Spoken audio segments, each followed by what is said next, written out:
네, 정시가 됐으므로 일단 시작하도록 하겠습니다.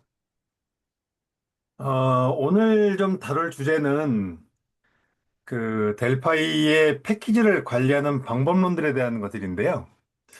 제가 이제 여기저기 뭐 그 기술 지원이라든지 이런 것들을 하러 다니다 보니까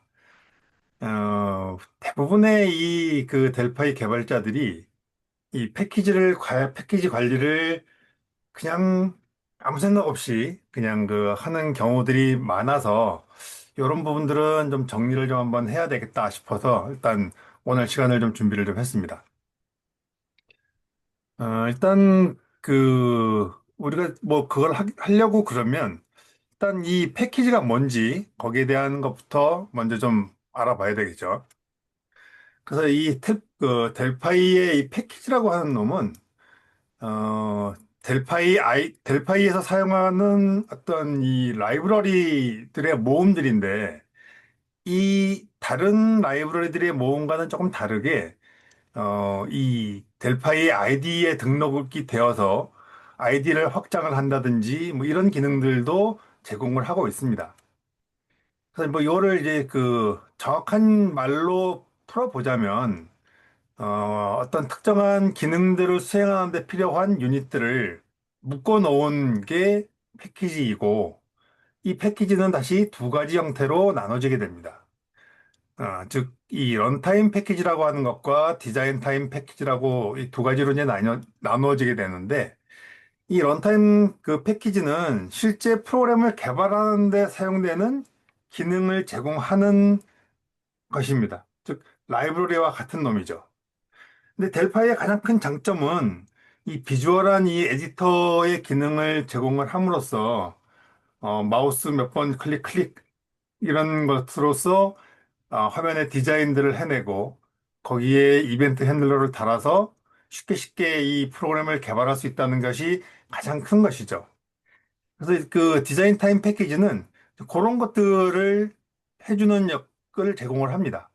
그래서 디자인 타임 패키지는 프로그램의 기능과는 사실 아무런 상관은 없지만 개발자가 이 패키지에 들어있는 어떤 컴포넌트를 쓸 때 쉽게 쓸 수 있도록 해주는 기능을 제공을 합니다.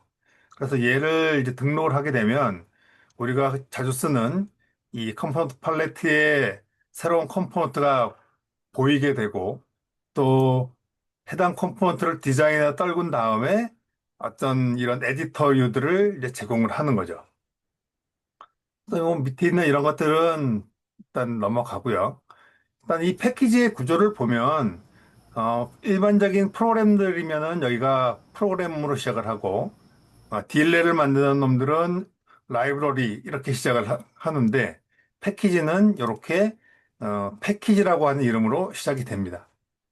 그리고 이 리ኳ이어 절에는 이 패키지가 를 컴파일하는 데 필요한 이 의존성이 있는 다른 패키지의 목록을 여기다 적어주게 됩니다.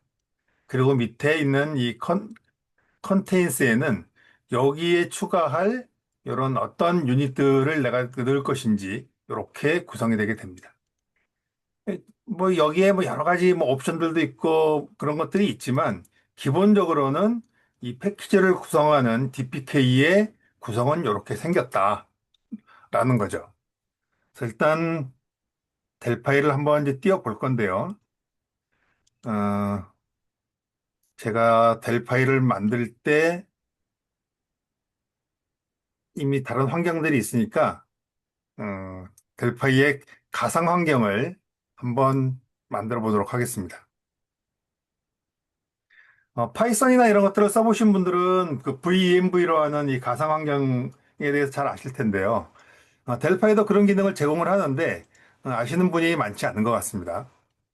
이 델파이에서 제공하는 이 가상 환경을 사용을 하게 되면 내가 관리하는 프로젝트가 굉장히 여러 개가 있고 그 각각의 프로젝트들이 서로 다른 이런 컴포넌트들을 써야 되는 경우라고 한다 그러면 지금 이런 가상 환경을 쓰지 않으면 전부 이 모든 컴포넌트를 델파이에다가 다 깔아가지고 써야 되니까 델파이가 뜨는데도 오래 걸리고 뭐 이런 일들이 생기게 되겠죠. 그래서 이 가상 환경을 사용을 하게 되면 마치 델파이가 처음 깔은 것 같은 그런 환경을 제공을 해주게 됩니다. 그래서 일단 바로 가기를 하나 만들고요. 델파이가 있는 곳에 찾아갑니다. 보통 엠바카드로 밑에 스튜디오 그리고 자기가 사용하는 버전 그 밑에 빈 폴더가 있을 거고요. 여기를 찾아보시면은 BDS라고 하는 실행 파일이 있을 겁니다. 요거를 선택을 하시고 다음을 누릅니다. 그래서 이제 여기에다가는 그 바로 가기에 대한 이름인데 이름을 이렇게 적어줍니다. 음, 뭐 하는 용인지 일단 그렇게 하나를 만들어졌고요. 여기에 이놈의 다시 속성을 보도록 하겠습니다.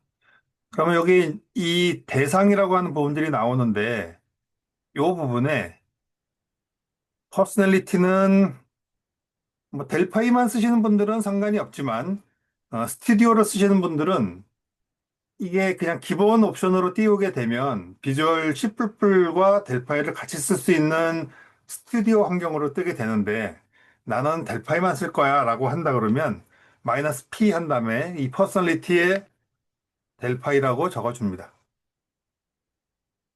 저는 레디 스튜디오가 깔려있기 때문에 이걸 해줬고요. 그 다음에 R 옵션을 붙여서 여기에 내가 주고 싶은, 이 가상환경으로 주고 싶은 이름을 적어줍니다. 여기에는 한글은 사용하지 마시고 가급적이면 예를 들어서 이렇게 VEMV에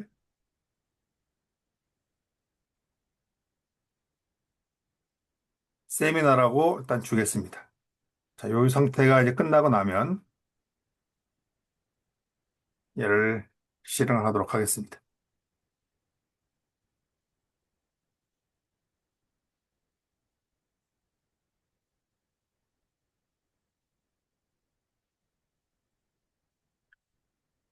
이렇게 하더라도 이 전역으로 DLL 같이 이런 전역 엑스퍼트로 깔린 놈들은 이렇게 뭐 MMX 같은 것들이 이제 나타나게 되는데 시간이 좀 걸리긴 하겠지만 잠깐 기다려 보면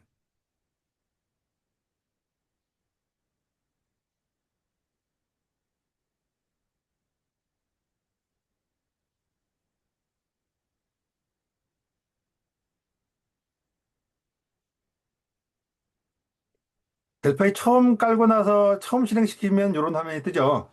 마찬가지로 이 가상환경을 지정을 하면 이렇게 뜹니다. 그래서 일단 다크 모드로 할 거고 넥스트 누르고 get start를 눌러줍니다. 자, 그러면 델파이를 처음 실행하고 처음 깔았던 것 같은 요 MMX만 빼고 이렇게 동작을 했고 여기에 컴포넌트나 뭐 이런 것들을 보더라도 델파이가 표준적으로 설치해주는 요것들만 남고 나머지들은 하나도 안 깔린 것들을 보실 수가 있을 겁니다. 자, 이렇게 해서 이제 여기에다가 우리가 차근차근 개발 환경들을 만들어 나가면 특히 이제 이 프로젝트에 맞는 것들만 여기다가 이제 설치를 해준다든지 그렇게 하면 되겠죠. 자, 이렇게 이제 하면 되는데 이제 여기에 우리가 이제 필요한 그 패키지들을 한번 설치를 해보도록 하겠습니다. 일단 뭘 할까 하다가 보통 이 컴포트 이런 거 많이들 쓰죠. 어, 시리얼 통신할 때 굉장히 많이 쓰는 이 컴포넌트인데 이 GitHub에 있는 여기를 가서 일단 내려받도록 하겠습니다. 그냥 클론으로 받지 않고 그냥 압축 파일로 받겠습니다. 이렇게 해서 우리가 이제 특정한 어떤 부분에다가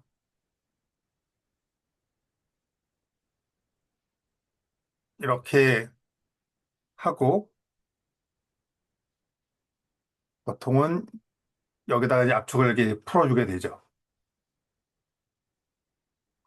그리고 나서 이 패키지나 이런 데 들어가 보면 여기는 현재 12.3에 맞는 버전은 없지만 일단 이거를 하나 열어서 이렇게 하고 뭐 보통은 특별한 작업을 하지 않은 상태에서 빌드하고 또 디자인 타임 패키지를 인스톨을 하고 아마 이렇게들 막 쓰실 겁니다. 근데 이렇게 쓰다 보면 우리가 하나 어떤 프로젝트를 진행을 할 때 소스 코드는 여기 있는데 얘는 전혀 뭐 엉뚱한 다른 디렉토리에 가 있고 얘를 이 패키지를 빌드한 놈이 있는 데를 찾아가 보면 음, 얘가 기본적으로 얘는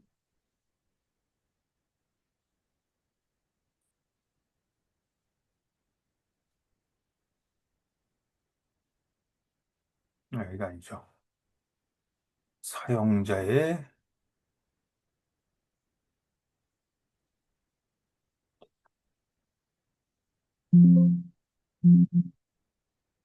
이게 기본으로 가는 전면 기본 경로를 잘 안 써서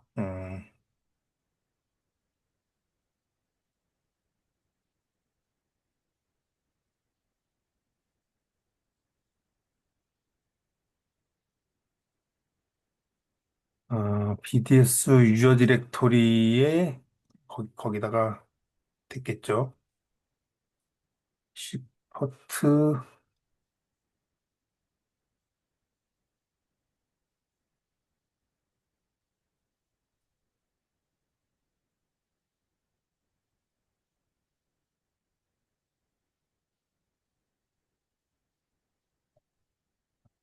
여기에 됐네요.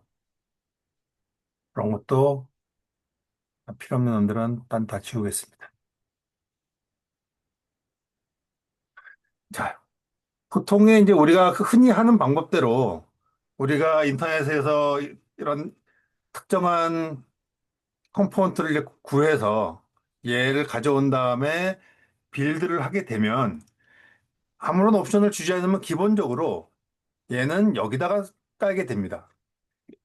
유저 디렉토리 안에 퍼블릭 밑에 다큐멘트 밑에 엠바카드로 밑에 스튜디오 가고 해당 버전 밑에 BPL 여기다가 설치를 합니다. 그리고 여기 DCP라고 하는 폴더 안에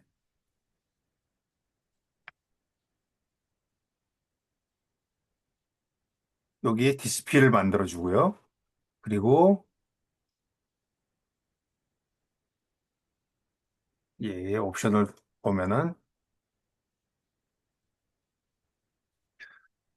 어, 일단 아무런 이제 정보들이 없으니까 여기 보면은 이런 값들을 전혀 넣어주지 않았기 때문에 기본적으로 얘가 빌드가 돼서 결과물들이 나가는 경로는 여기로 나가게 됩니다.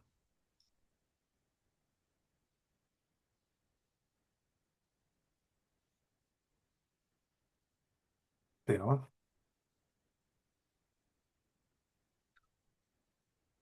다시 빌드를 한번 해보면 그러면 C포트 이 DCU는 또 어디로 가는지 한번 찾아보겠습니다.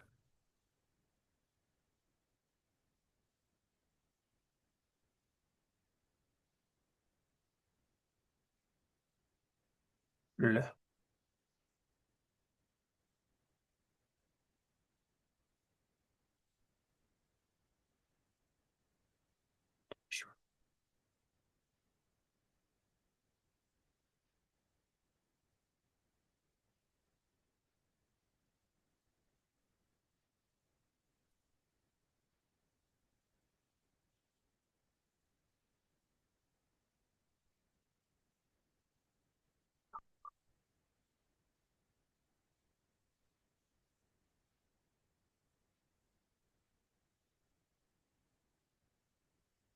왜 일로 가지?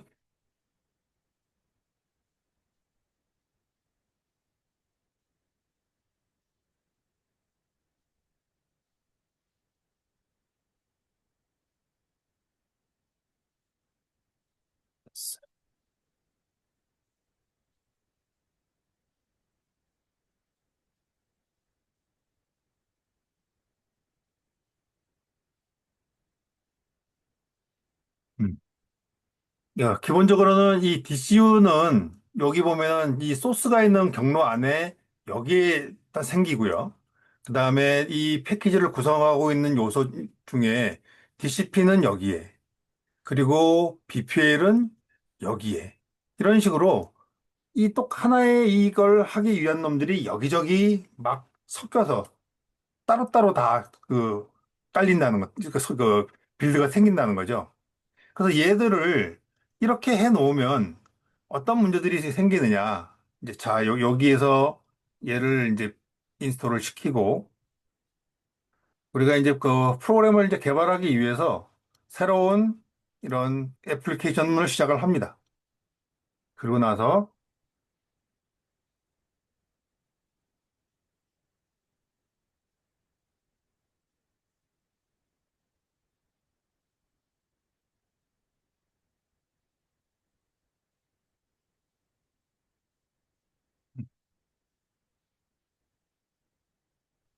컴포트를 여기다 하나 이제 갖다 놓고 디자인하는 시점까지는 아무런 문제가 없이 잘 돼요. 근데 이제 얘를 만약에 빌드를 하려고 해보면 보통은 이제 이렇게 에러가 납니다. 그러면 왜 에러가 날까 하고 에러 메시지를 보니까 이 C 포트가 있는 곳에 경로를 찾을 수 없다. 그래서 얘가 에러라고 빌드를 해주지 않습니다. 자, 그러면 이런 경우에 보통 어떻게 하세요?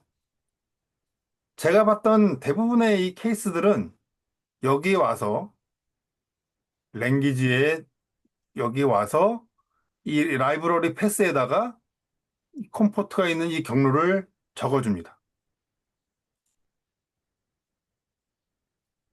여기다가 깔았으니까 실제로 여기겠죠. 이렇게 해놓고 이렇게 추가를 해주거나 이렇게 딴 거다 이렇게 그냥 여기다가 이렇게 했다고 가정을 해볼게요. 이렇게 해서 빌드를 하면은 이제 잘 되죠. 잘 됩니다. 왜냐하면 여기 안에 여기 보면 여기에 그 디슈들이 여기 다 있으니까 여기에 그런 것들이 있기 때문에 아까 그 정보에 찾아가지고 네가 이 컴파일 할 때 여기를 찾아봐 라고 옵션을 줬기 때문에 당연히 빌드가 됩니다. 그래서 근데 우리가 프로그램을 개발하다 보면 보통 내가 개발하는 시점에는 디버그 모드로 이렇게 쭉 개발을 하다가 이제 그 모든 보고도 다 잡고 모든 게 다 끝나고 나면 릴리즈 모드로 이제 빌드를 해서 이 컴팩트한 버전의 실행 파일들을 고객들에게 배포를 하게 되는데 그러려다 보면 지금은 얘가 그 디버그 모드로 이제 빌드를 해놨지만 그 하고 있는데 이놈들은 지금 현재 여기 해놓은 이 상태를 번호하지 못한다는 거죠. 그래서 이 라이브러리들, 이 패키지들 역시도 실행 파일처럼 디버그 모드와 릴리즈 모드를 정확하게 분리를 해놓지 않으면 실행 파일의 사이즈가 필요 없이 커진다든지 이제 그런 문제들을 일으키게 됩니다. 자, 또 이렇게 하는 경우는 그나마 인데 보통의 뭐 이런 패키지들이 한두 개 쓰는 게 아니라 한 뭐 열댓 개 쓴다고 가정을 해보면 여기다 이렇게 쭉 다 전부 다 이렇게 등록을 해줘야 되는 아주 머리 아픈 일이 생기죠. 그래서 이렇게 하지 않으면 또 이제 어떻게 하느냐? 이번에는 프로젝트 단위로 서치 패스를 넣어주는데 여기에 가서 컴파일러에 가서 여기 보면 서치 패스가 있죠. 여기다가 이렇게 넣어서 빌드를 해도 빌드는 됩니다. 자, 근데 이때의 문제는 뭐냐면 이 C포트는 어차피 한번 컴파일을 놨으면 다음부터는 이거를 다시 컴파일할 필요가 없는 놈들인데 이것처럼 각 실행 파일들의 이 C포트가 있는 경로에를 넣어준 경우에는 매번 이 C포트도 컴파일을 다시 한다는 점입니다. 지금 보면 지금 좀 전에 컴파일했던 이 시간이 따로 바뀌어 버렸죠. 또 빌드를 해보면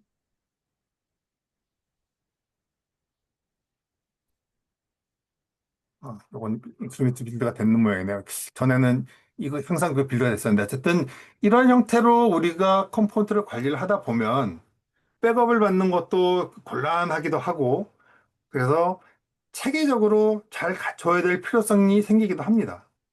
자, 그 경우를 한번 보자면 나는 지금 현재 우리가 팀으로 한 5명 정도가 개발을 하고 있는데 나는 D드라이브에 여유가 많아서 이 프로젝트의 기본 경로를 D드라이브 잡아놨는데 어떤 개발자는 D드라이브가 없고 C드라이브만 있다라고 가정을 해보면 지금 현재 이 프로젝트를 그 사람이 들고 가서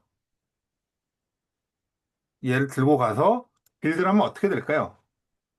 당연히 빌드가 안 되겠죠. 왜냐하면 얘는 기본적으로 이렇게 경로를 D드라이브에서 찾으라고. 이거는 내 환경인 것이지 우리 팀의 공통적인 환경은 아닐 수도 있다라는 점입니다. 그래서 이걸 갖고 오면 내가 소스 코드 복사해 갖고 와가지고 아 이거 나랑 경로가 틀리네. 그러면 나 이거 바꿔야지. 그래서 C로 바꾸고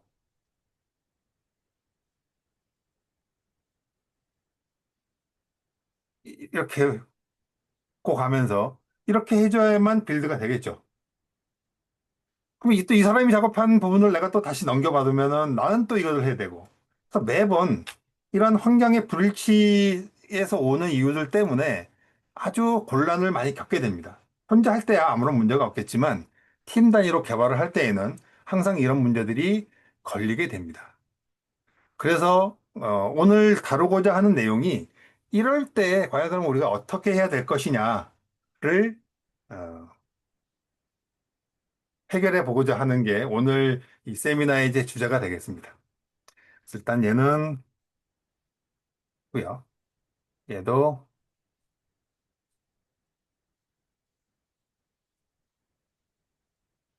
하도록 하겠습니다.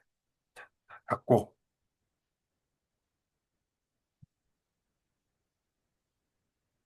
자 그러면 이제 이 부분에서 우리가 이제 어떻게 할 것이냐가 항상 남죠. 필요 없는 파일들도 일단 지워 놓겠습니다.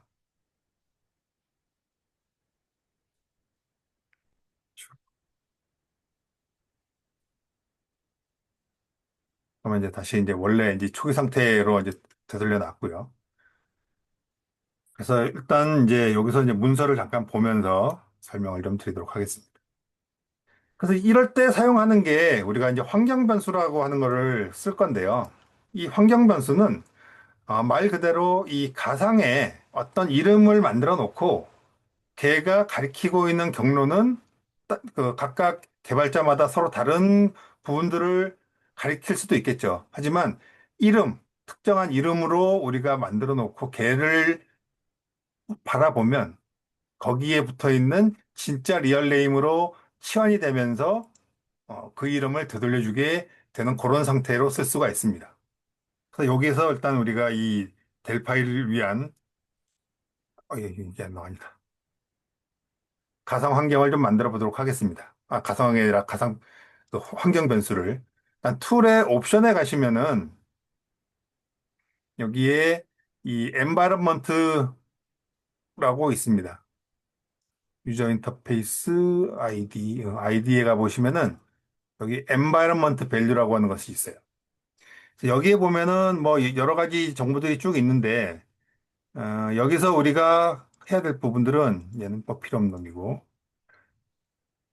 이 패키지들이 컴파일해서 나가면은 .bpl이라고 하는 파일들이 생성이 되는데 걔들은 그 런타임들은 상관이 없지만 디자인 타임 패키지들은 IDE에 올라가야 되니까 반드시 패스로 걸려 있는 경로에 들어가야 됩니다.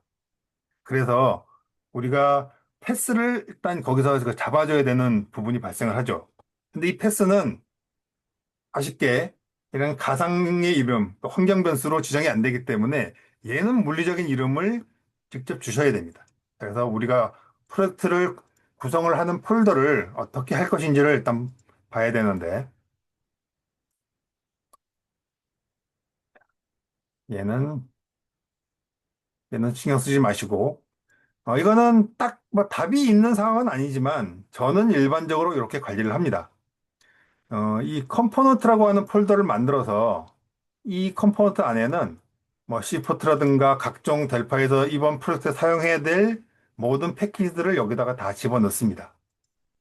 두 번째, 이 DLL 같은 경우에는 이 컴포넌트가 그 어떤 패키지가 사용 안에서 DLL을 갖다가 참조를 한다든지 아니면 실행 파일 내에서 뭔가 참조를 할 때 그럴 때 이제 DLL 폴더에 넣는데 일단 여기서는 필요가 없으니까 이거는 신경 쓰지 마시고요. 그래서 일단 이 컴포넌트라고 하는 폴더를 하나 만들었고 그다음에 LIB라고 하는 폴더를 만듭니다. 그리고 이 LIB 폴더 안에는 BPL, DCU 두 개의 이제 폴더가 있는데 이 BPL은 아까 우리가 이 C포트 컴파일에서 빌드 하니까 BPL 파일들이 생겼었죠. 여기 이렇게. 이런 것들이 생겼는데, 이 아까 전에 아무것도 지정을 하지 않았을 때는 이 공용 문서 밑에 여기에 생기도록 되어 있는 부분들을, 어, 우리가 어떤 특별히 지정을 해서 여기에 생기도록 할 겁니다. 근데 이제는 이 델파이가 그 프로젝트를 만들면 할 수 있는 그 능력들이 많아졌죠. 윈32도 만들 수 있고, 윈64도 만들 수 있고, 뭐 리눅스형도 만들 수 있고 안드로이드도 만들 수 있고 여러 가지를 만들 수 있기 때문에 실제로 이 BPL 안에는 윈 32를 기준으로 한다고 보면 이런 폴더가 하나 만들어질 거고요. 이 윈 32 안에도 보면 디버그 모드로 빌드한 패키지와 릴리즈 모드로 빌드한 패키지가 각각 생기게 될 겁니다. 마찬가지로 이 DCU 안에도 이 소스 코드들이 점파스가 컴파일 되면은 이제 요 안으로 들어오게 되는데 이 DCU 안에도 보면 똑같이 내가 지정한 것만큼 이렇게 생길 거고, 만약에 윈64형도 만들었다고 가정을 해보면,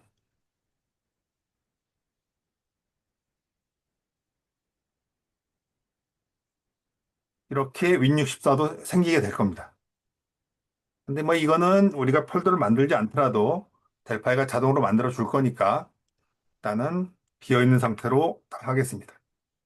그래서 이제 우리가 그 해줄 부분들이 패스로 꼭 만들어줘야 되는 부분들은 일단 기본적으로 이 델파이 아이디가 요즘은 12.3에서 64비트 아이디도 나오긴 했지만 기본적으로 32비트 아이디를 쓰는 게 일반적이니까 우리가 그 이 BPL들에 있는 경로를 잡아주기 위해서 이 BPL 안에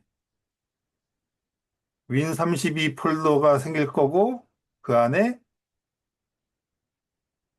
디버그라고 하는 게 생길 건데 여기까지를 패스로 하나 잡아줘야 됩니다. 그래서 요 부분을 우리가 델파이 환경 변수 세팅하는 데 가서 잡아주도록 하겠습니다. 자, 여기에 ID에 가서 environment value 온 다음에 얘 빼버리고요. 패스로 가서 이 앞에 있는 거는 필요 없으니까 이렇게 물리적인 경로를 여기에 한번 넣어줍니다. 그러면 이 델파이가 내가 불러 써야 될 이 그 디자인 타임 패키지들이 있는 이 패스가 묶여 있으니까 에러 없이 잘 불러오게 될 거고요. 요거를 해주지 않으면 어떤 일이 생기냐면은 디자인 타임 패키지를 등록하려고 할 때, 못 찾는다는 메시지가 나오면서 등록이 안 되는 경우들이 많이 생깁니다. 일단 패스를 이제 하나 잡아줍니다. 자, 두 번째, 우리가 이 가상, 이 그 환경 변수를 가지고 만든 가장 밑바닥에 되는 놈까지를 이름을 하나 만들어줘야 되겠죠. 그래서 보통 이 앞에 이름 세 자리나 뭐 여기는 보통 자기 회사의 뭐 약어들 뭐 이런 것들을 쓰는데 저는 저희 구멍가게 앞에 그 약어 한 다음에 베이스라고 이렇게 주겠습니다. 그리고 나서 얘는 여기가 아니라 기본적으로 이 패키지 관리 여기까지가 기본 베이스가 되겠죠. 여기를 보시면 여기가 우리가 프로젝트를 진행하는 모든 기본이 되는 디렉토리니까 여기를 베이스라고 잡습니다. 자, 그 다음에는 여기 그 빌드가 돼서 여기 그 BPL과 DC1으로 갈 거니까 얘는 LIB 폴더에 들어가죠. 그러니까 여기에다가 우리가 LIB라고 하는 환경 변수를 하나 만듭니다. 자, 그러면 얘는 누군가요? 이 FBC LIB는 이것처럼 진짜 물리적인 경로를 다 적는 것이 아니라 여기서부터는 다 이제 상대 경로로 갑니다. 얘는 베이스 밑에 LIB 폴더죠. 여기 LIB가 되는 경로는 여기가 기본 경로니까 거기 안에 있는 이 LIB. 즉, 이렇게 등록을 해주시면 됐고, 그 다음으로는 DCU가 그 생성될 경로.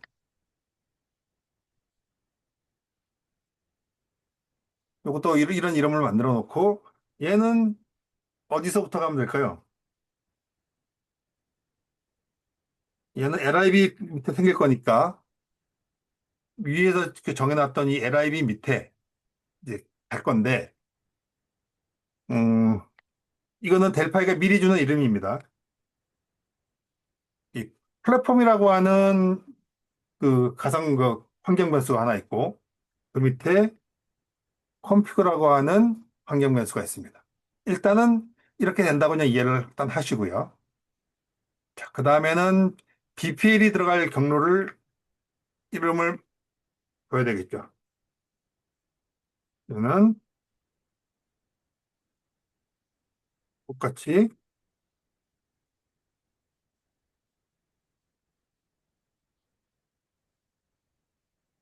이렇게 주면 됩니다.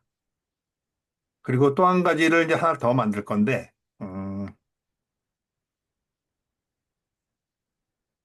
컴포넌트가 있는 곳에 경로를 하기 위해서 FFC 컴포넌트라고 하는 걸 하나 만들고, 얘는 베이스에 있는 컴포넌트, 이렇게 이름을 주도록 하겠습니다. 자, 여기까지를 이제 하면은 우리가 이제 환경 변수는 다 만들었습니다. 자, 그 다음에 어, 컴포넌트를 불러와 보겠습니다. 제가 만들었던 건데 일단 날리겠습니다. 그리고 아까 했던 요 놈을 들고 와서 컴포트를 하는데 지금 보면 이거는 뭐 필요 없는 파일들이니까 일단 다 지울게요. 그래서 여기 보면 이 패키지스라고 하는 폴더 안에는 각 델파이 버전별로 쭉 패키지를 담는 이런 것들이 있고 근데 뭐 대부분 뭐 저처럼 뭐 외부에 있는 것들을 이런 그 기술 지원을 한다거나 그런 걸 많이 할 때는 각 델파이 버전별로 해야 되지만 보통의 경우에는 그냥 이 하나만 쓰는 경우가 많이 있을 겁니다. 근데 이제 지금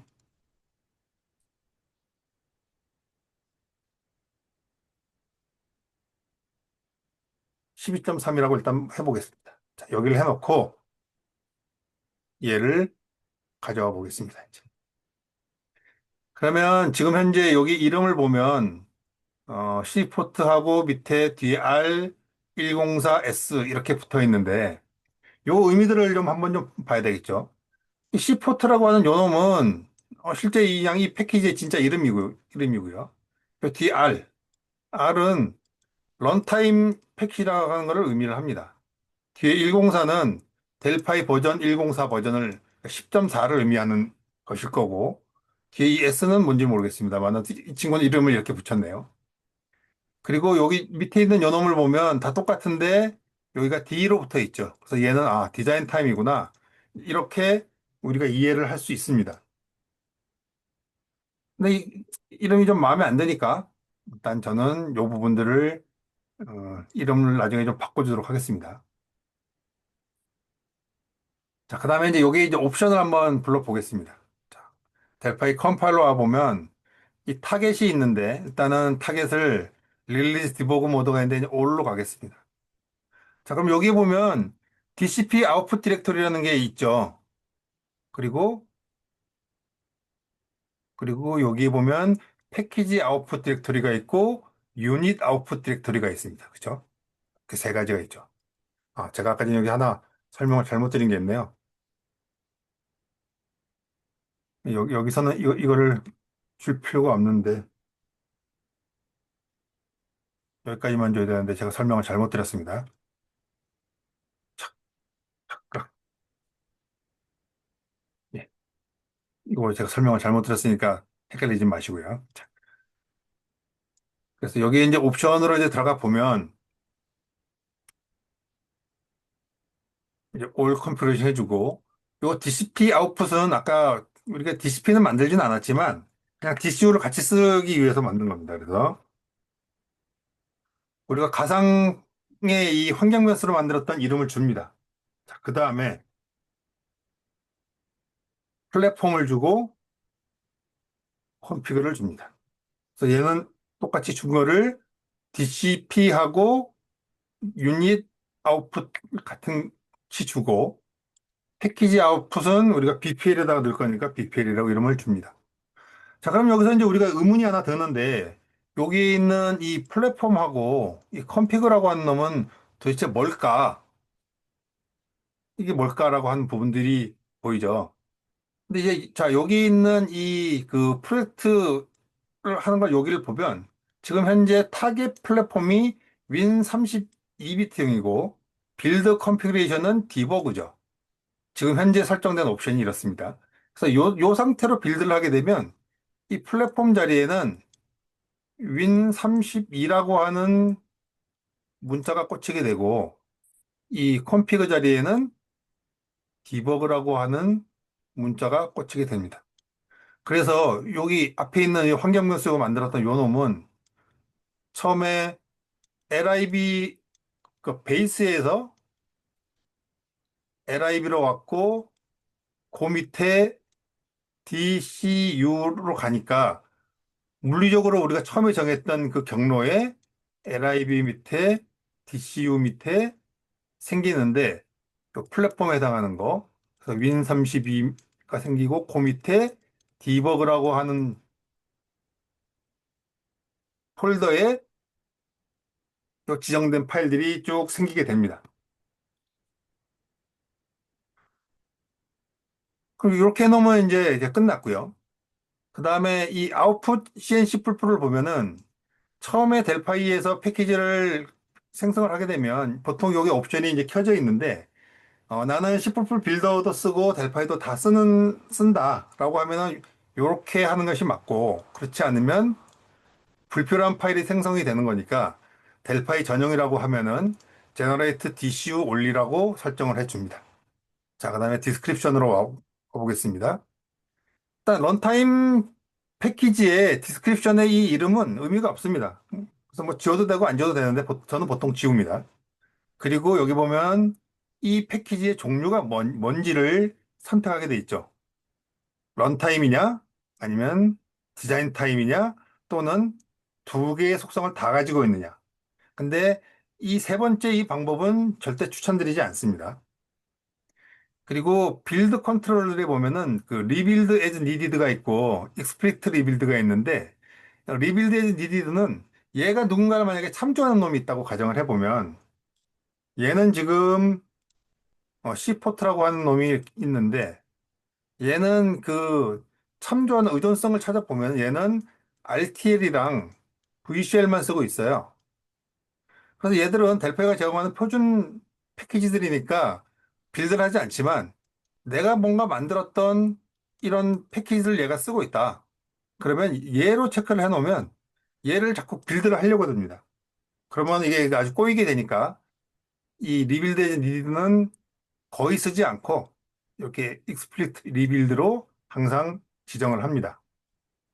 자, 그러면은 여기에 대한 이제 그 옵션은 이제 끝났고요.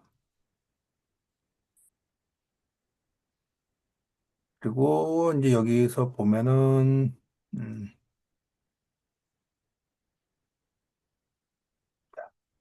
여기 보면은 이제 그 올해는 지정이 안 돼 있는데 여기 보면은 뭐 그 릴리즈나 여기에 이런 때 보면 각각 다른 값이 들어가 있는 경우들이 있을 수 있어요. 이거는 처음에 이 패키지를 만든 사람이 잘못한 건데 이렇게 하면 안 되지만 어떻게 돼 있습니다. 그래서 자, 여기 보면 LIB 그 프리픽스는 뭐냐면 앞에 이름을 붙여주는 겁니다. 그래서 여기다가 이런 이름을 주게 되면 이 C포트 이름 앞에 FFF라는 게 접두어 형태로 이제 붙는 거고요. 그래서 얘는 잘 안 쓰고 뒤에 LIB 서픽스 같은 경우에는 현재 여기를 보면은 104S가 이렇게 붙어 있죠. 지금 현재 여기 보면은 104S가 있는데 그게 이 LIB 서픽스에 붙여놨기 때문입니다. 얘도 쓰지 않겠습니다. 있으면 오히려 귀찮기만 하니까. 자, 이렇게 해놓으면 모든 옵션이 끝납니다. 그러면 실제로 원래의 이름은 C포트 언더바 R이었는데, 그죠? 뒤에 보면 그 LIB 서픽스 때문에 뒤에 이렇게 붙어 있었던 거고. 근데 이렇게 이름을 붙이는 것도 조금 찝찝합니다. 그래서 저는 아까 전에 그 네임스페이스 붙였듯이 그냥 이런 거 하나 붙이고 뒤에 R은 떼버리겠습니다. 이렇게 해놓고 이제 얘를 이제 빌드를 하게 되면 들어가는데요. 자, 얘는 바보라서 이게 생기면 안 되는 건데 중복이 돼서 생긴 거니까 알겠습니다. 이 바보 같은 델파이가 아직도 여전히 이런 짓을 하고 있군요.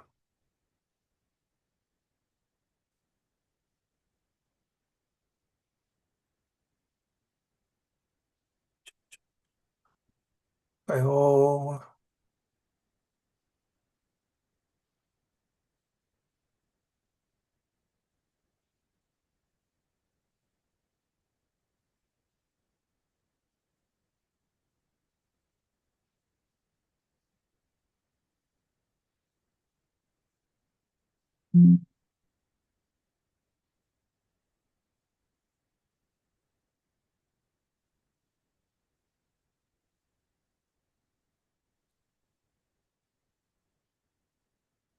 이름이 뭔가 잘못됐다고 하는데 뭐가 잘못됐는지 한번 확인해 볼게요.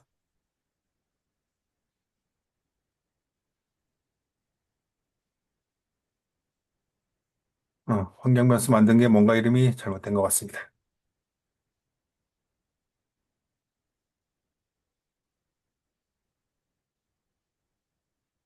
추가할 가 맞고.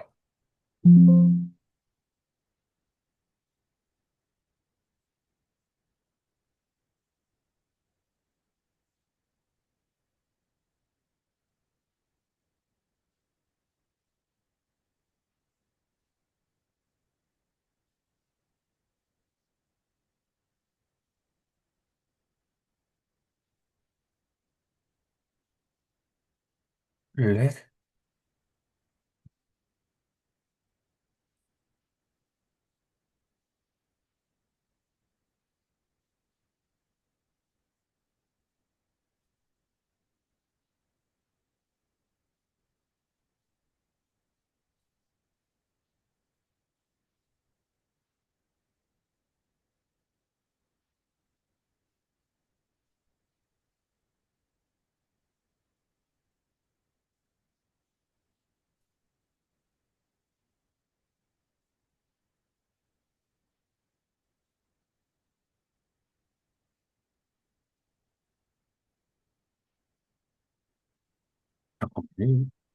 뭘까?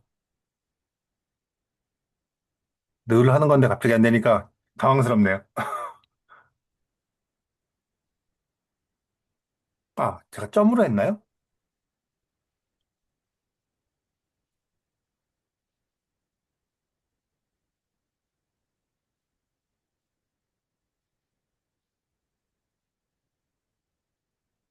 아닌데.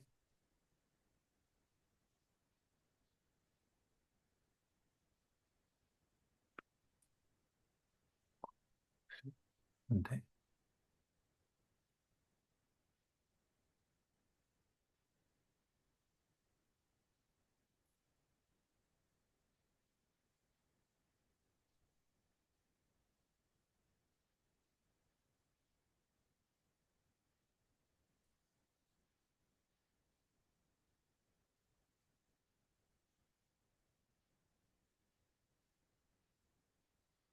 뭘 잘못했지? 맨날 하는 거를, 아이, 정말 이놈의 델파이. 이게 원인이 그 CRLF로 돼야 되는 게 지금 LF만 있던가, 뭐 그래서 발생한 에러인데,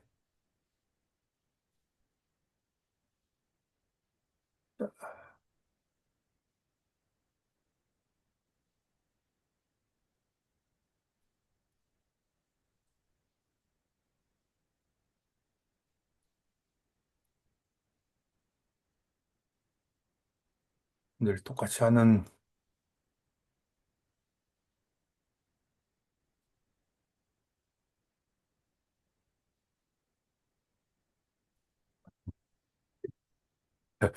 죄송합니다. 아주 바보 같은 짓을 했네요.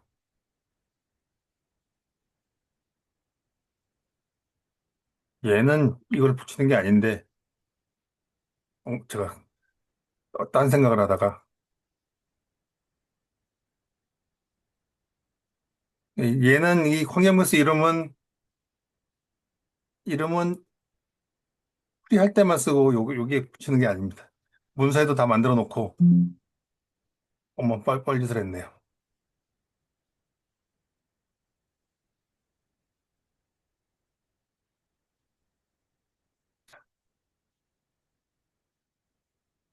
자, 이렇게 해서 이제 빌드를 하게 되면, 우리가 이제 여기가 이제 루트, 또 프로젝트의 이제 루트가 되는 베이스였고, FBC 베이스였죠. 그러면은 이제 여기에서 그 LIB를 가리키는 이제 여기가 FBC LIB 경로가 될 거고요.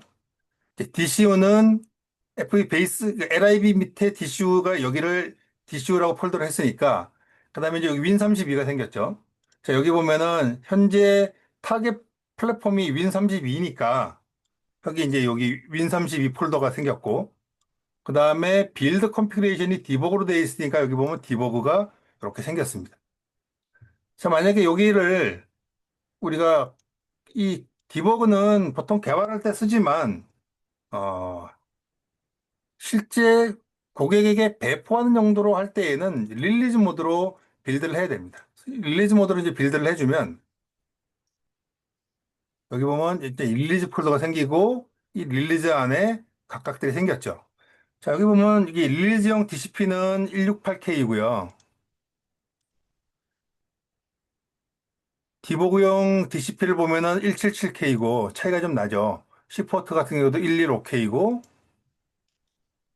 얘는 104K고 이렇게 해서 실제로 이 DCU 안에 디버깅 정보들이 따라 들어가기 때문에 디버그용 빌드로 하게 되면은 사이즈들이 커집니다. 자, 그러면 이 여기에서 이 디버그와 릴리즈용 차이점이 뭔지가 있는지를 한번 좀 살펴보겠습니다. 사실 큰 차이가 있는 건 아니고 이 디버그하고 릴리즈용의 이 차이를 보게 되면 여기 이 컴파일링에 보면 이런 점들이 달라집니다. 여기에 옵티마이제이션을 디버그에서는 펄스고 릴리즈에서는 트루로 바뀌게 되고요. 컴파일링 할 때 그런 정보들이 있고 그다음에 유즈 디버그 DCU를 릴리즈 모드에서는 펄스, 디버그 모드에서는 트루 뭐 이런 식으로 바뀌게 되고 링킹을 할 때에도 여기 보면 이 디버그 인포메이션이 릴리즈 모드에서는 펄스로 들어가게 되고 어, 즉 디버그인데 그럼 여기 트루가 돼야 되고 그다음에 릴리즈로 가게 되면은 디버그 인포메이션이 안 들어가고 이렇게 됩니다. 그래서 이 디버그 인포메이션이 빠져 있으면 지금은 이제 트루로 되어 있는데 릴리즈 모드로 하게 되면 우리가 소스 코드에서 브레이크 포인트를 잡아놓고 그 실행을 시키다가 딱 거기서 중단점에 브레이킹이 되는 기능들이 안 먹게 됩니다.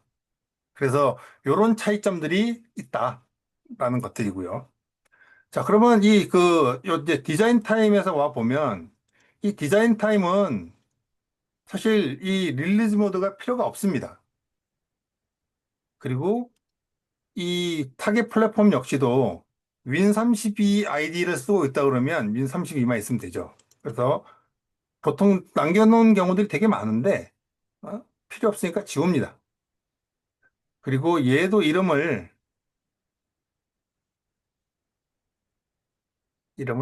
바꿔주도록 하겠습니다. 얘는 이름을 어떻게 주냐면,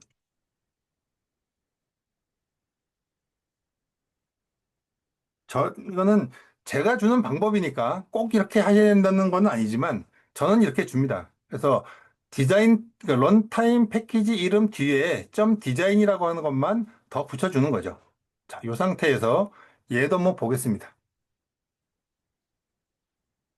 자, 여기도 보면, 컨피그레이션에 와 보면, 얘도 DCP하고, 그 다음에 유닛 아웃풋하고 패키지하는 경로들이 다 빠져 있죠. 여기도 바꿔주겠습니다.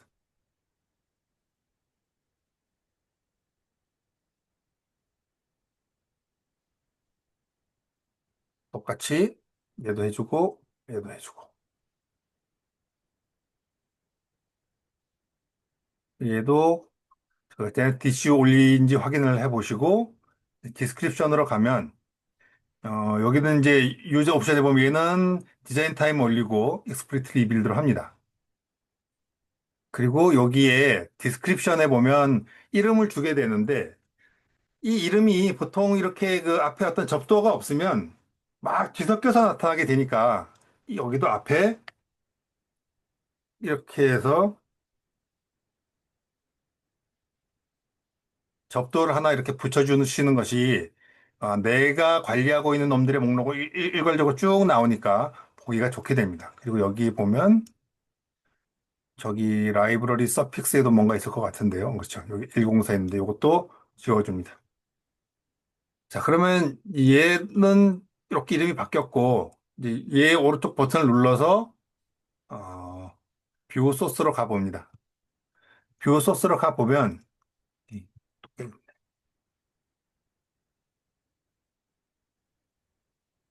여기 보면은 우리가 그 리쿼어드 되는 부분들이 있는데, 이게 원래 이름이 돼 있으니까, 이렇게 해줍니다. 자, 요 상태로 해놓고, 이제 잘 될 것 같은데, 빌드를 해보면 에러가 납니다. 에러가 나는데, 이건 왜 에러가 나느냐? 아이, 이놈의 바보 정말. 이 툴을 하나 깔면 되긴 하는데, 좀 귀찮아서 안 했더니만. 자, 우리가 설정해서 하나 아직 안 한 게 있기 때문에요. 자, 툴의 옵션에 가셔서 이번에는 이 빌드를 할 때 어디에서 우리가 찾을 건지를 지정을 해줘야 됩니다. 그래서 옵션에 랭귀지로 와서 델파이로 오고 이 LIB 라이브러리로 와 보면 일단 윈도우 32비트용 빌드일 때 라이브러리 패스가 어디 있는지 즉 컴파일된 DCO하고 DCP가 어디 있는지를 얘가 찾도록 되어 있는데 얘를 눌러보면 이미 델파이가 제공하는 표준 놈들은 여기 다 들어가 있는 거죠. 근데 우리가 새로 만들었으니까 우리는 여기에 만들기로 했죠. 여기. 여기에 지금 다 생겼으니까 요 경로를 알려줘야 되는데 이건 역시도 환경변수에 만들었던 하고 지금 현재 되어 있는 그 타겟 플랫폼과 빌드 컨피그레이션을 적어주면 됩니다. 이렇게 하고 애들을 눌러줍니다. 만약에 내가 윈 64비트도 할 거다. 그러면 여기 윈 64도 해주셔야 되고요. 안드로이드 이런 거 필요하면은 요 작업들을 다 맞춰 주셔야 됩니다. 자, 이제 이렇게 해놓으면은 얘를 이제 빌드를 해보면 빌드 잘 되죠. 그리고 나서 얘를 인스톨을 해보면 이렇게 올라오게 됩니다. 자, 여기 보면은 이제 이렇게 이제 찾아서 이제 다 올라갔고요. 그 다음에 우리가 필요한 걸 하나 이제 뭘 더 만들어 보겠습니다.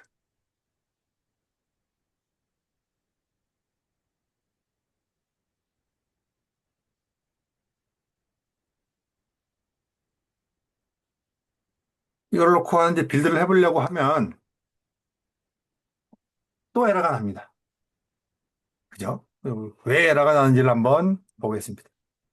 여기를 보니까 파일 라파운드라고 나오네요. .dfm, .res, .dfm. 요런 놈들은 다 리소스들의 이기 때문에 이 프로그램이 컴파일되고 링크가 되는 시점에서 얘들을 다 달고 들어갑니다. 실행 파일 안으로. 즉, 현재 여기에 보면 이렇게 들어있는 이 리소스들을 실행 파일에 얘가 빌드해주는 .exe 파일 안으로 다 가지고 들어가게 되는데 현재 얘가 어디 있는지 못 찾기 때문이죠. 그래서 지금 이런 에러가 나니까 우리가 한 가지를 또 더 해줘야 됩니다. 어떤 부분이냐면,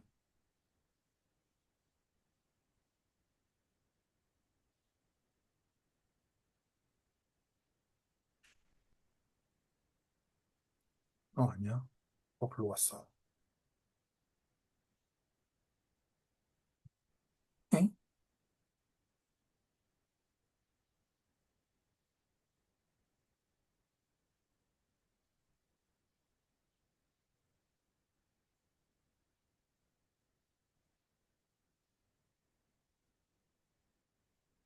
여기 아까 없다고 한 놈들을 찾아보면 여기에 지금 여기 있는 컴포트 TRM set DFM과 RES하고 DFM 그리고 한 가지 더 INC 파일도 얘가 찾습니다. 그러면 실제로 우리가 얘하고 얘, 얘, 요놈 요 파일들을 복사를 해서 이 디버그 그 DCU 안에 있는 요 디버그 폴더 여기다가도 넣어줘야 되고 또 릴리즈 폴더 여기다가도 넣어줘야지만이 이런 파일 라파운드 에러를 방지할 수가 있어요. 근데 매번 이렇게 내가 어떻게 하는지 귀찮으니까 자, 이럴 때 배치 파일 하나 만들어서 동원제 쓰게 됩니다.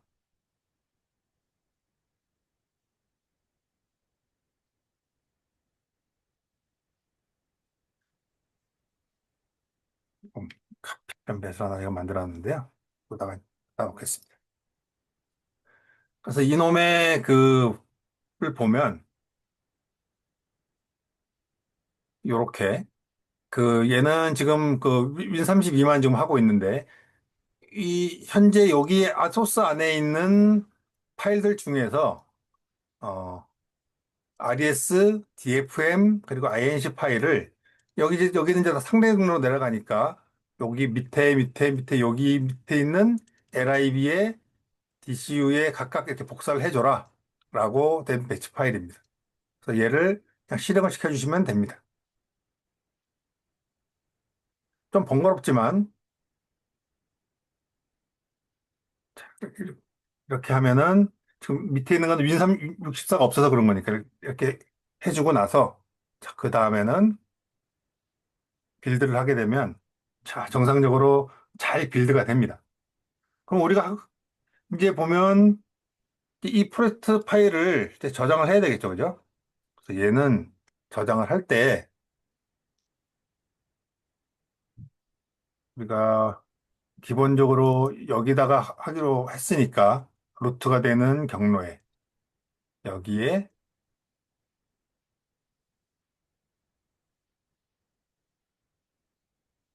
폴더를 하나 만들고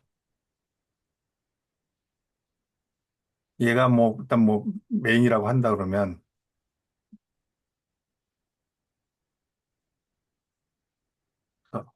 얘를 저장을 하고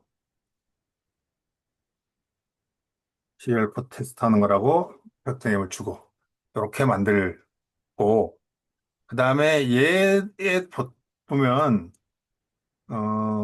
이제 우리가 이제 여기다 이렇게 이제 만들었지만 실제로 여기에서 된 이 부분들이 실행 파일들은 또 여기 밑에 보통의 경우에는 이 빈 폴더에 보통 만들게 합니다. 그래서 이 프로젝트를 열어서 이 옵션을 열고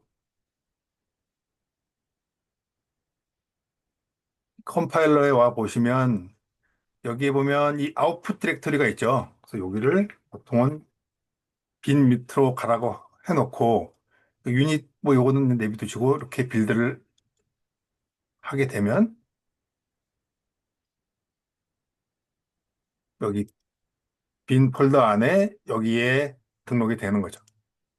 그래서 여기까지 과정을 정리를 해보자면 예전처럼 이렇게 막 중구난방으로 여기저기 흩어지게 파일들이 흩어지게 해서는 관리가 너무 힘들기 때문에 한 군데다가 다 모아야 된다.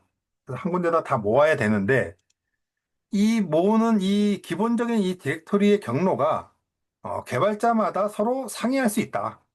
그죠? 누구는 C에서 하고, 누구는 D에서 하고, 누구는 E에서 하고. 뭐 이렇게 경우의 수마다 다 상의할 수 있기 때문에 물리적인, 직접적인 이 경로를 쓰는 것이 아니라 델파이가 제공하는 이 환경 변수라고 하는 놈을 이용을 해서 처음 베이스가 되는 곳만 잡아놓고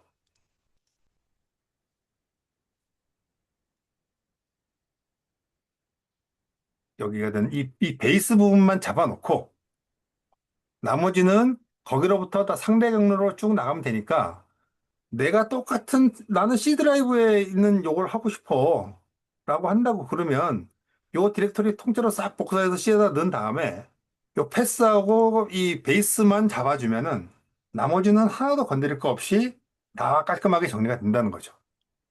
그래서 요렇게 하라고 우리가 이런 이 환경 변수를 이용을 해서 관리를 하게 됩니다. 자, 이제 거의 다 왔고 이제 한 가지가 남았는데요. 이렇게 코딩을 하다 보면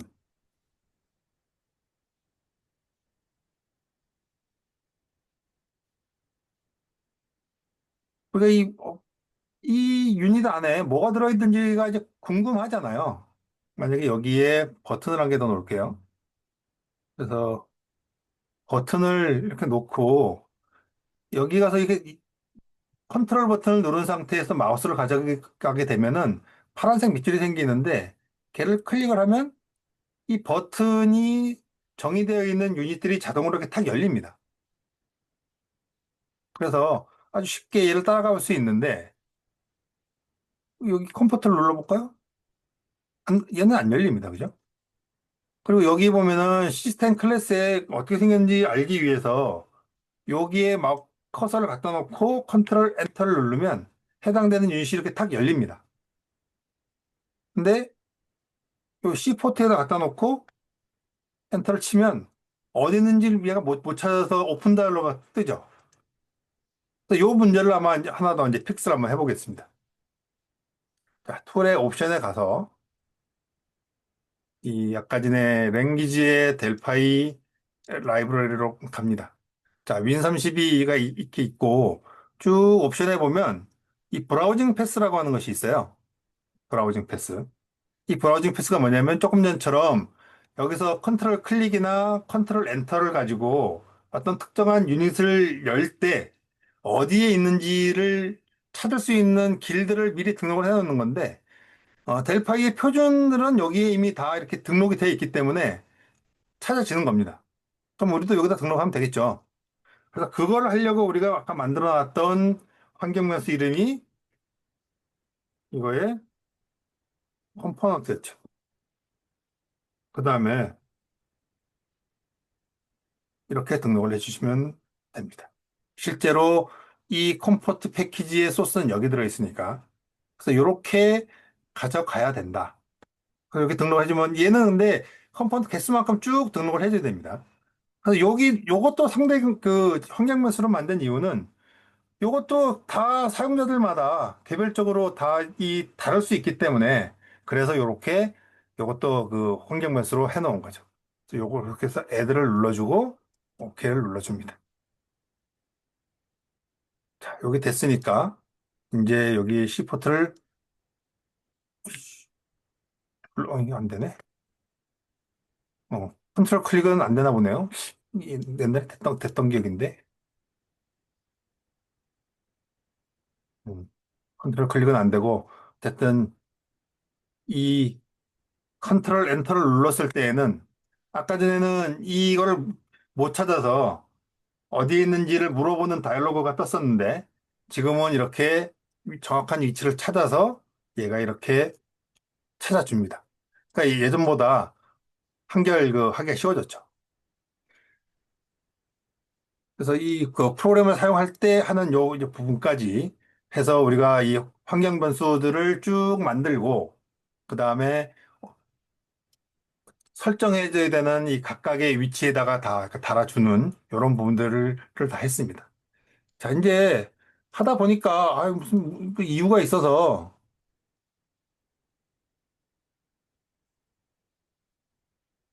나 우리 그 윈도우 64비트용으로도 빌드 할 수 있게 해줘 라고 하는 요청이 올 수도 있죠.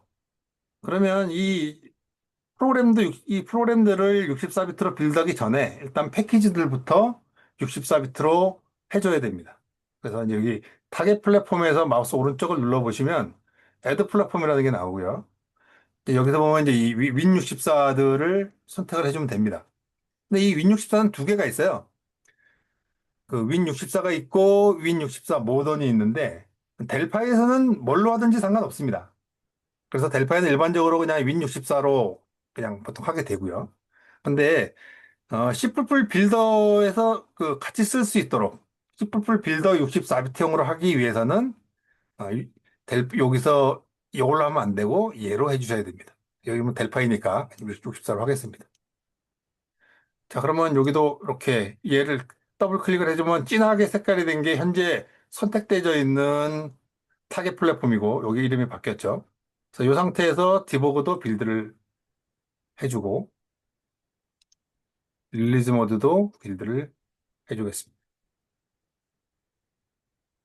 그래서 이제 이 상태에서 이제 타겟을 이렇게 윈 64랑 이렇게 해서 빌드를 하게 되면 얘는 미리 해놓은 이 경로들 중에서 64의 디버그니까 여기에 있는 요 놈들을 기반으로 해서 얘는 빌드가 하게 됩니다.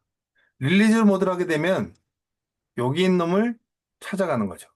그래서 이렇게 환경 변수들을 사용을 해서 빌드를 하게 되면 예전처럼 그냥 디버그 모드, 릴리즈 모드 이런 거 관계없이 하나에다가만 다 만들어 놓고 이 DC 그 컴파일된 유닛들을 쓰는 것이 아니라 우리가 필요에 따라서 정확하게 자기 목적에 맞는 이 타겟들을 물고 갈 수 있다라는 점들이죠.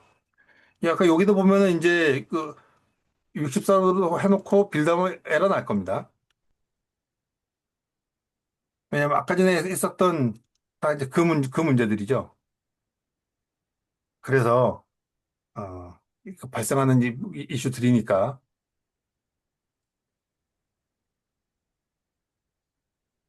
64비트로 빌드가 안 돼서 그러네요.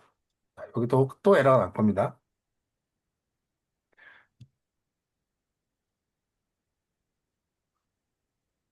왜 에러가 났냐? 아까 전에 여기 보면 우리가 이 라이브러리에 라이브러리 패스 부분에 아까 윈32만 등록을 했죠. 그러니까 우리가 윈32만 등록을 했습니다. 그러니까 이번에는 여기다가도 등록을 해줘야죠. 환경 변수 이름 적어주고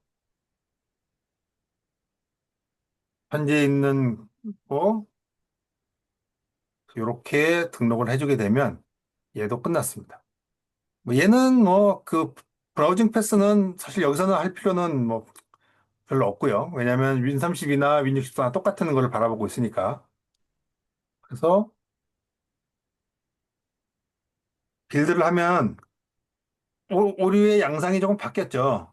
지금 여기 보면은 아까 전에 처음에 났던 거 DFM하고 리소스를 못 찾는다고 하는 부분들이 아까 전에 윈 64를 만들기 전에 카피를 한번 했기 때문에 윈 64로는 복사가 안 돼서 그럴 거고요.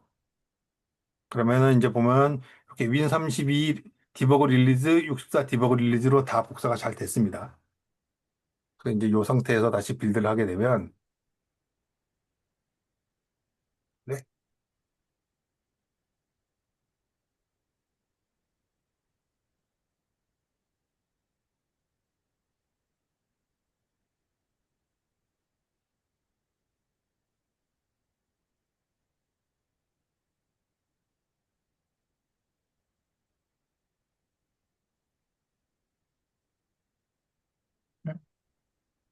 배치 파일이 잘못되는 모양인데요.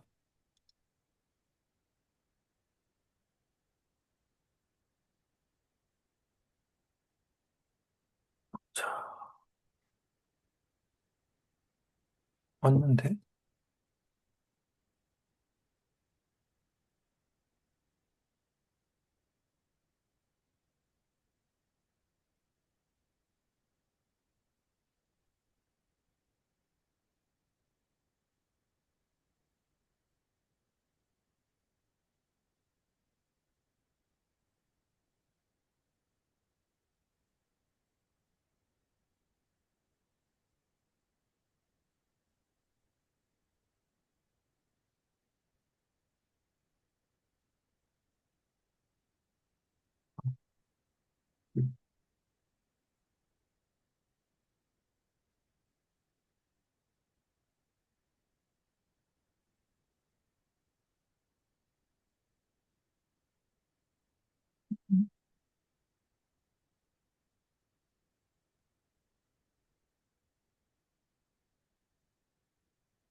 배치 파일이 뭔가가 좀 꼬인 것 같은데요.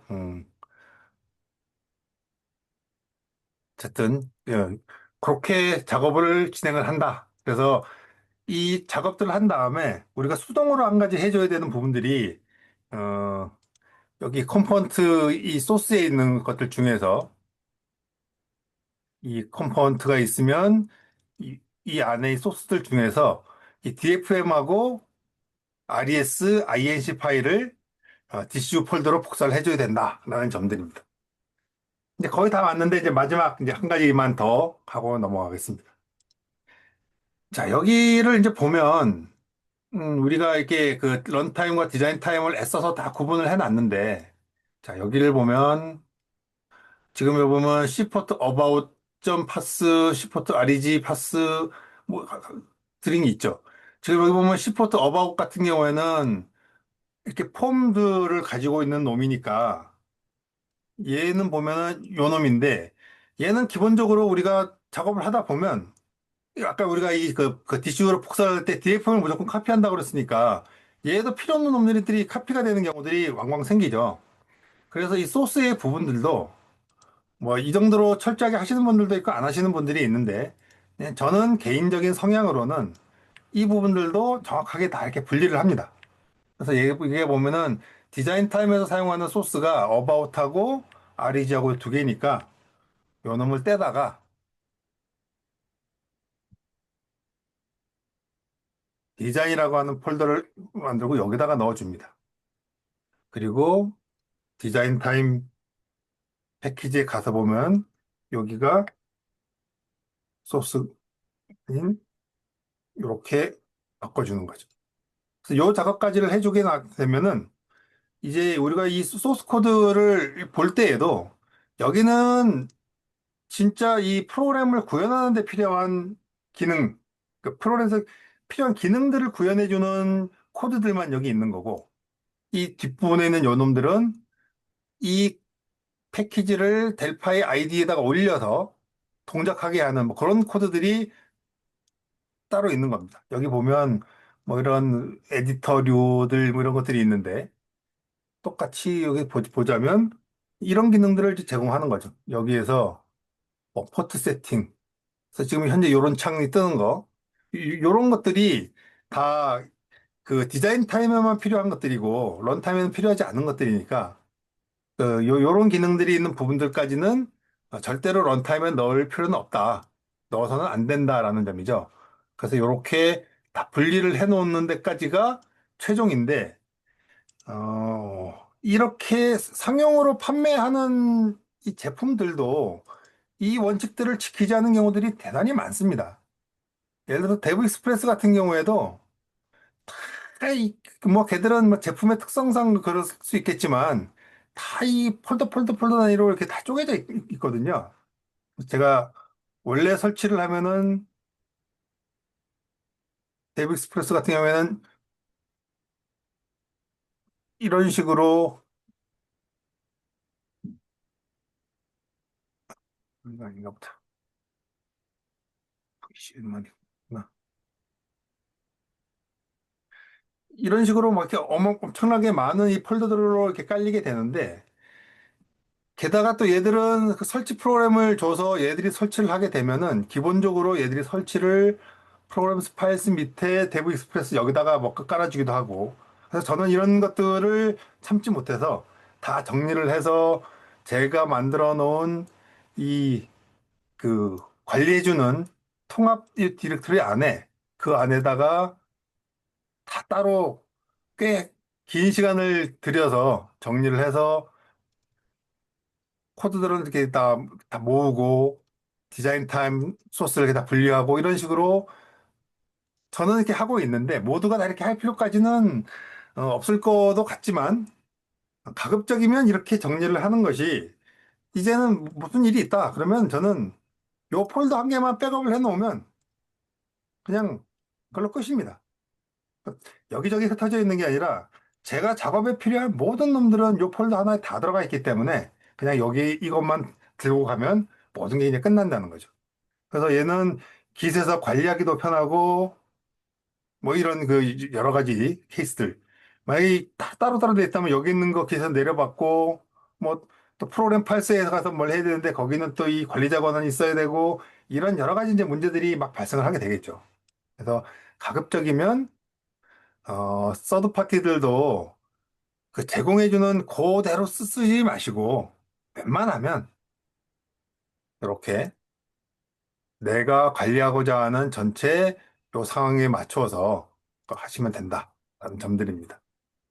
그래서 요 내용들은 제가 간략하긴 아주 상세하진 않지만 이 그림에서 어떻게들 설정을 해야 되는지 이 문서들을 정리를 해놓은 게 있으니까 요거를 보시고 차근차근 따라 하시면, 그리고 따라 하시면은 아마 쉽게 그 가실 것 같습니다. 그래서 요것도 그 기터브에 올라가 있으니까 내려 받으시면 될 것 같고요. 그래서 요 내용들을 좀 숙지를 하시고 컴포넌트들을 쓰실 때 좀 잘 관리를 해서 쓰시면은 관리도 편하고, 이게요. 제가 지금 당장 기억이 안 나는데 그 찾아가지고 저기 카페에다가 제가 올려놓을게요. 이게 예전 버전에서 이게 났던 거라서 하여튼 요거는, 아니면은 이제 이 에러가 나는 놈이 있으면 그 뭐 이런 울트라이트 같은 걸로 열어서 LF로 되어 있는 걸 CRLF로 이렇게 리플레이스 사실 해주는 거거든요. 그래서 그것만 해주시면 일단 되니까 툴들이 있는데 제가 지금은 기억이 잘 안 나서 일단 그거를 확인을 해보도록 한번 꼭 확인해서 한번 말씀드릴게요. 여기는 어떤가?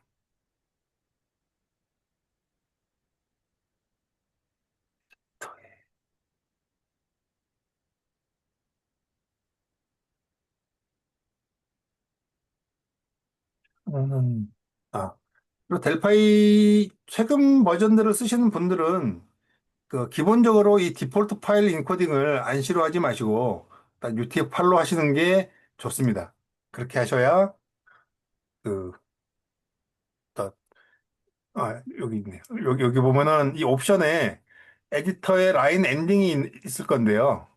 음, 여기를 여기 Convert All Files to CRLF 이렇게 바꾸시면은 아마 다른 툴 없이도 되는 걸로 그렇게 기억을 합니다.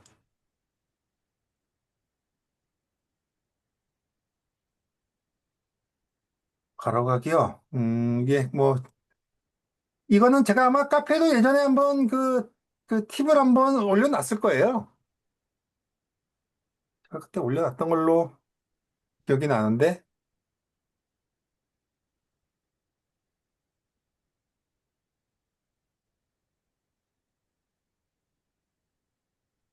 여기 보면, 여기 있죠. 그래서 여기 보면 이미 예전에 다 이렇게 그림까지 다 그려서 상세하게 이게 다그 해놨었습니다. 네. 잘 안 읽어보셔서 그럴 수도 있고요. 그러니까 이거는 예전에 그 카페에 이미 다 등록되어 있는 자료들이니까 한번 찾아서 보시면 될 것 같습니다. 자, 원래 한 40분 하려고 그랬는데 그 딱 시간에 두 배가 더 걸렸네요. 일단 뭐 질문 있으면 좀 받고, 아니면 이제 정리하도록 하겠습니다. 저는 뭐 지금은 별로 없지만 예전에 한참 뭐 이런 컨설팅 많이 하고 그럴 때는 이런 가상 환경으로 해놓은 게 뭐 한 20개까지도 있고 뭐 델파이 버전도 뭐 한 대여섯 개씩 있고 막 그랬었거든요. 그래서 이 컴포넌트 관리하고 이런 부분들도 제대로 한번 해놓지 않으면 항상 나중에 꼬여서 문제가 많이 됩니다. 그러니까 그런 부분들을 좀 체계적으로 잘 관리하시는 연습을 처음에 한 번만 귀찮으면 나머지는 모든 게 다 더 쉬워지거든요. 그러니까 첫 한 번을 하실 때 조금 더 잘 하시면 좋지 않을까 생각을 합니다. 오늘 뭐 하시느라고 수고하셨고요. 지금 당장 질문이 없으시더라도 나중에 뭐 카페에다 질문을 해주셔도 되고, 하여튼 그렇게 해주시면 될 것 같습니다. 그리고 녹화본은 유튜브를 통해서 꼭 공개를 하도록 하겠습니다.